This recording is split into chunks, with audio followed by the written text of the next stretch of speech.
I'm kind of sick of the complaining about the social media companies. I am a libertarian, and I believe that it's laziness on the conservative side. Go create your own platform. It's just that simple. This notion that we need to bring social media companies to Capitol Hill and question them on censorship. Guess what? If it was my company, I would censor too, because it's my platform. I'm going to hire who I want to hire. I'm going to promote conservative values, libertarian values on my platform because I own it. Period. Don't be lazy. Create your own platform. All right.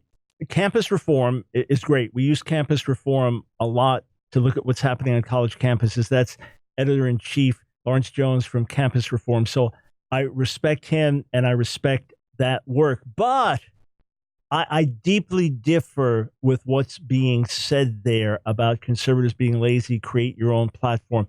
Here's the deal.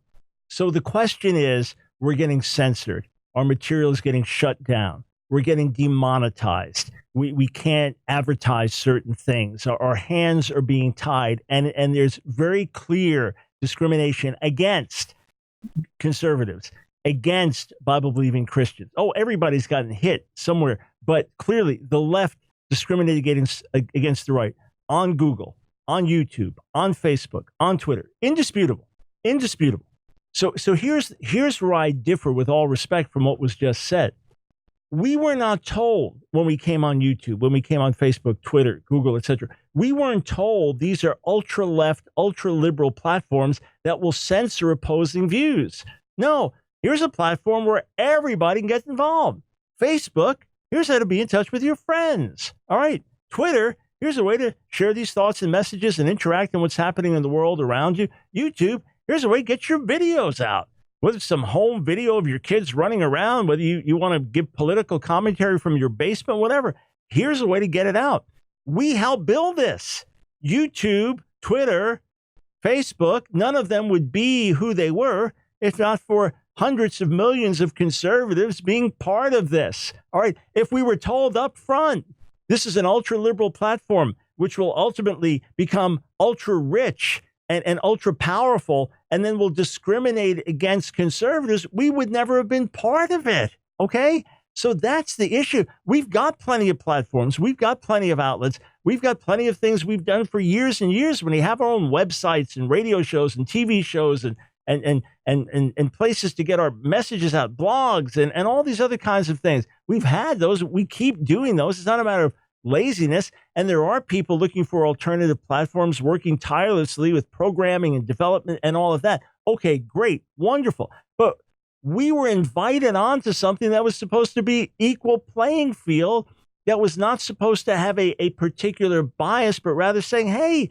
get your viewpoints out, interact here. You say, okay, well, now that they're so clearly shifting, why not just get off of there? Well, one, because we want to go reach people. Why am I on YouTube where tons of people differ with me so I can reach them? Why are we posting things on Facebook that not everybody agrees with so we can reach those people? And considerable effort has been made through producing quality content for years and years and years and interacting on a regular basis to build up a certain audience. Shouldn't we stand and fight for that audience? Shouldn't we stand and fight for those rights? So first, we don't want to just leave because we've got a great audience we can reach, and that audience may not come with us to the next platform. And secondly, we help build that platform. We're not just going to walk away. We help make it what it is through our commentary, through our words, through our efforts, through our actions. So why just walk away from it? Why not do our best to hold them to account and say, do what's right? But here, friend, if you believe in what we're doing, people like me, voices like me, and there are many, many others, here's the best thing that you can do right now. While we continue to look for other platforms and other means to get our messages out. Remember, we were on radio before these things were big things we did. Many were on TV before that. We were writing books long before this. Others had newspapers and magazines. So we're all getting our messages out and had our websites before there was such a thing as Facebook or YouTube or Twitter or Google, etc.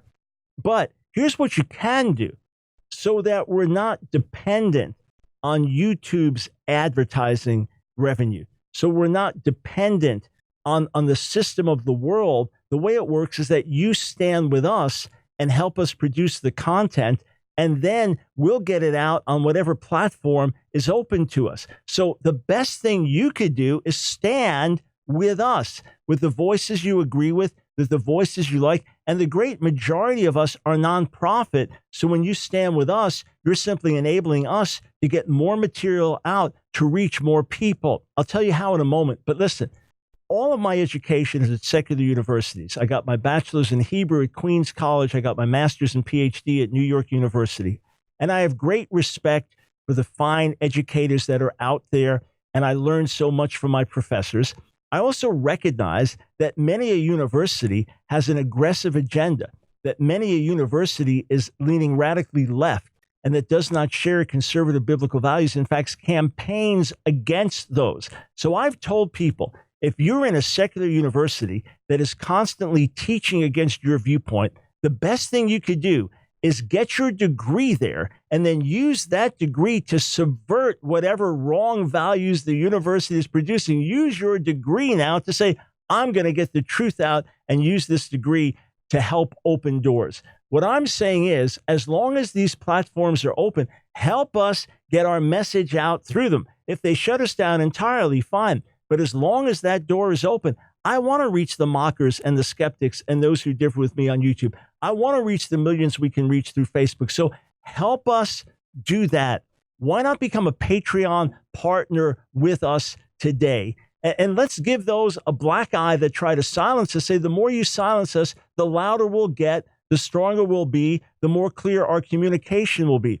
Go to patreon.com/Ask Dr. Brown. This AskDr Brown. For pennies a day, 30 cents or more per day. That's $10 a month. You become a partner. You could be a partner for less than that, but as a Patreon partner, then you get a bonus show every week where I'm going to teach about 25 minutes on a key edifying subject, and then a Q&A chat on YouTube, an hour of just answering your questions, bonus shows that you get to watch and enjoy on Patreon. And the best thing is, that with every gift, you're helping us get the message out. You're helping us get it out in places where they don't want us to get it out. And you're helping us get it out even if those platforms shut down. Let's partner together and let's say our message will get out one way or another. Amen.